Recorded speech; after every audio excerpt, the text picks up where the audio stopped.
Brandon, after an extra inning night game on a getaway day, how much does what's in store for you guys today kind of buoy the team as they're trying to get ready to play again so quickly? Well, I think it's not tough to get up for a home opener. So maybe a little bit less sleep than normal last night, but you walk in our clubhouse, you would never know. Our guys are excited. They're ready to go. Looking forward to playing in front of our home fans. First time in a long time. Melanie? Brandon, can you describe the range of emotions about today, not just for you, but I mean, between the rookies, the vets who know what OPC with fans is like, and some of these new acquisitions? Yeah, I think anytime you have a home opener, it's exciting for everybody. And, we have a lot of guys that have never experienced big leagues before. And so to be able to play in Camden Yards for the first time, be able to be out there for a home opener, it's a special moment in someone's career. So we have a lot of firsts with younger guys. Then we have, Trey Mancini. It's an emotional day for him. You have Matt Harvey on the mound. It's an emotional day for him. So I want these guys to just soak it up and enjoy and relax and have fun with it today. Stan? Brandon, I'm just going to ask you an overview question, not about opening day. I know it's only 6 games into the season. How optimistic are you that this starting rotation might actually be able to play, really have something? Well, I like our pitching. I think we've faced 2 teams. Now we're facing teams for the second time, and that's always a challenge also. But,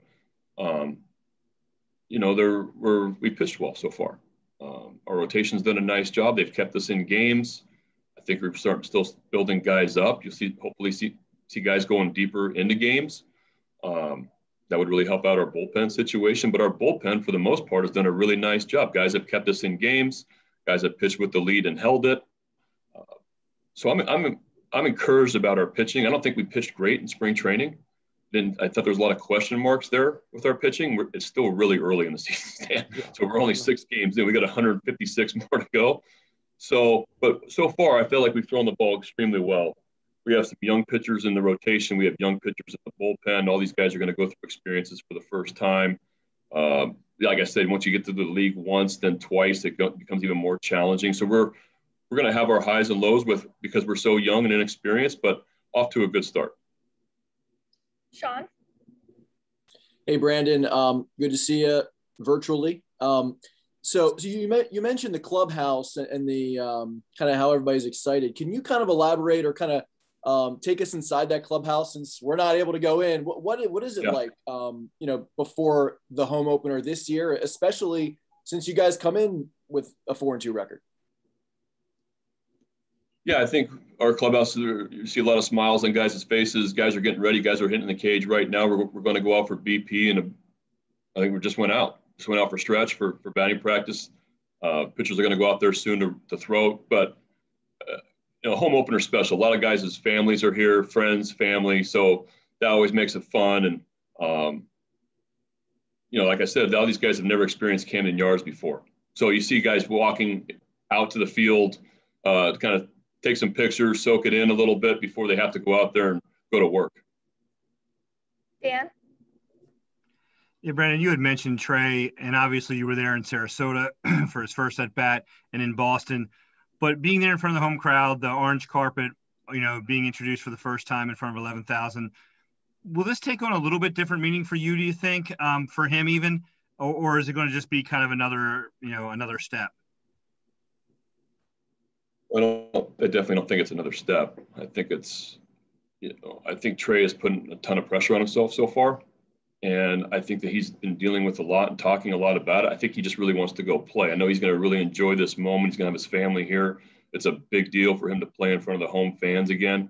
I just want him to relax and play really and enjoy being in the big leagues again. Because it's, to go through what he went through and to make it back and to be hitting second for us today in a home opener, that's a real special moment. Joe? Brandon, I think it was yesterday you were talking about rewatching the game from the night before every morning. When you rewatched last night's, what was your reaction to Santander's throw? I had to rewatch. I had to cut a little short this morning, Joe. We got a lot going on this morning. I am watching it right now while we're talking. So I'm in the fifth. But Okay. no, I think So get back to me. I saw. No, I obviously saw the highlights last night of Santander's throw, both throws. Just a game-saving play. He made a play like a football term, right? He made a play in a big moment, and he's always been an accurate thrower. He's got strong arms, been an accurate thrower, and he put the ball right on the money in the biggest spot of the game. Steve? If you're only in the fifth, this question may not work, but I was going to ask your take on the play in left with Mountcastle and how you feel he is progressing out there since he moved to the outfield. Yeah, I watched that as well. I watched that inning as well. No, I think that, like I said last night, I thought the ball came off hot. It's windy. It hooked. I think that was a lack of experience, honestly. And I think we all have to remember that Ryan has not played much outfield. He did a nice job for the 30-plus games he was out there last year. He was a convert from last year, but it's still going to be a new position. He's going to make mistakes in the outfield. We're okay with that. We're going to be patient with him. He works his rear end off prior to games. He worked his rear end off in spring training. I wanted to put him back out there in the outfield today because I want him to feel that we have confidence. And we talked, I know Freddie talked to him on the plane. I've mentioned something to him just to keep your head up. It's not going to be the last mistake you make in the outfield. It was not an easy play anyways. And just continue to do what you're doing. It's going to be fine. Melanie? You just mentioned Trey and some of the pressure just from all of this attention. And it's been a discussion for us that yet the journey that he's had is extremely special, but we can't take away from the fact that he's still a very qualified and very good player. How have you been buoying all this attention that he's been getting and really just kind of helping him trying to ground this? I just talk to him every day. I try to stay positive with him. He wishes he was swinging the bat a little bit better right now, and I can see frustration. I talked to him a little bit after the game last night. I talked to him all the time, and we talk about baseball. We talk about other things, but it's just I'm always here for him. I'm always going to stay positive with him, and I think he's handling everything as well as you possibly can. We have time for one more question. John Mioli. Brandon, are you going full carpet run today, or are you going to stroll in from the dugout? I'm hearing it's different this year because of COVID.